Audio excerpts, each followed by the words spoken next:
Does his statement prove that players need super teams to win the title? Yes, obviously, and always. It's always been this way in the NBA, and the only difference now is players are taking their destinies into their own hands, and they're making the choices. It's not a GM making the choice. And that there's always been that kind of pro-management, anti-labor attitude in this country, especially as it relates to sports. Why? You're playing a child's game. You should just be happy to play wherever.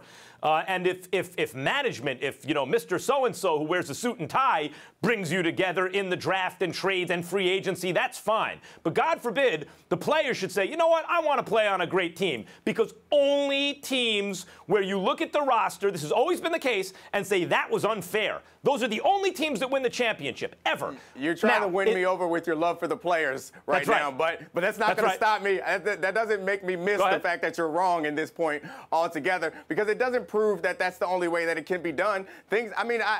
I'm surprised at you that you would be so intellectually rigid to start throwing out absolutes. There's nothing absolute. There's not one way to do anything. Time changes. Before this, back in the day, we thought that you need to have a dominant center to win titles. And then Jordan did it with Cartwright and Longley. Before the Warriors won, we thought you had to have a jump shooting team to win titles. Or you couldn't have one, the Warriors, thought that you couldn't have a jump shooting team to win titles, then the Warriors did it. So these things change across sports.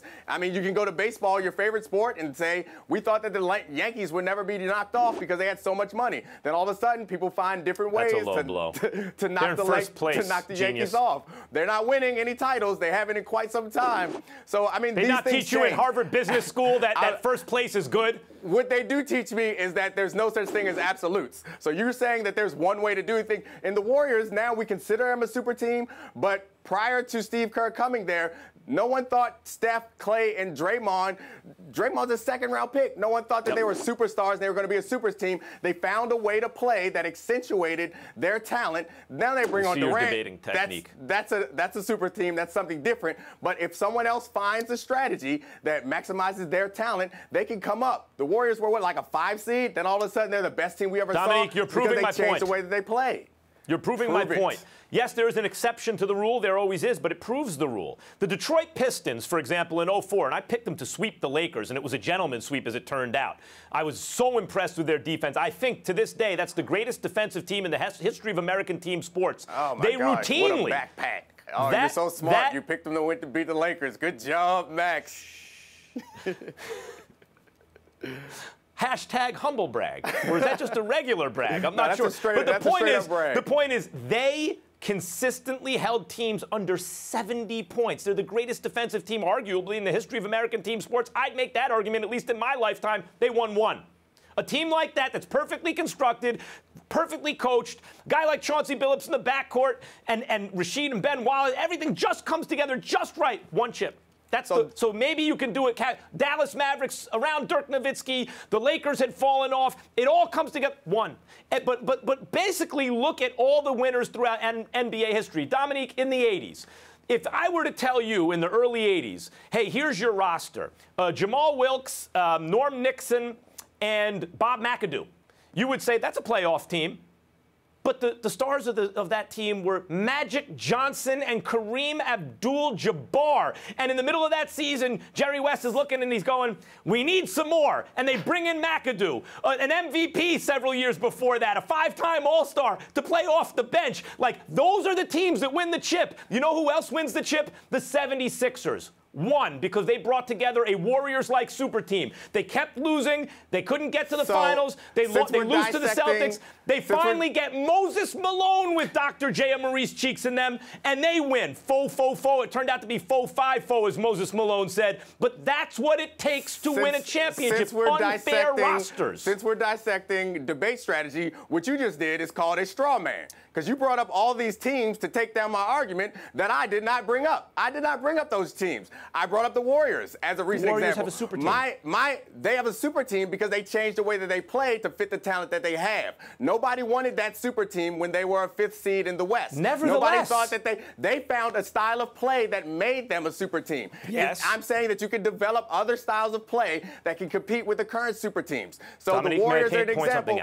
And I go back to Jordan, and I said, we thought that big men, you needed big men to win the title. Jordan did it without big men. So things changed, things evolved. May I point something out to you from your own argument with the Warriors? Please do, sir. You're right. They not only found a way to play, and Draymond Green did something that's nearly impossible, a second-round pick who's become a legitimate, if not superstar, top 10 player. It almost never happens in the NBA. He's done it, and that's partly due to Steve Kerr. As much as Mark Jackson instilled confidence in that group and had them believing in each other and all that stuff, Steve Kerr, they weren't passing the ball. Steve Kerr brought a more exciting offensive style and a more sharing, unselfish offensive style, and it behooved them. It's redounded to their glory, right? I mean, look at what they've accomplished. And yet, Steph Curry, that system helped him become a top 5 player, but that's what he is. That Mark Jackson and Steve Kerr helped Klay Thompson become maybe the best two-way two-guard in the NBA, but that's what he is now.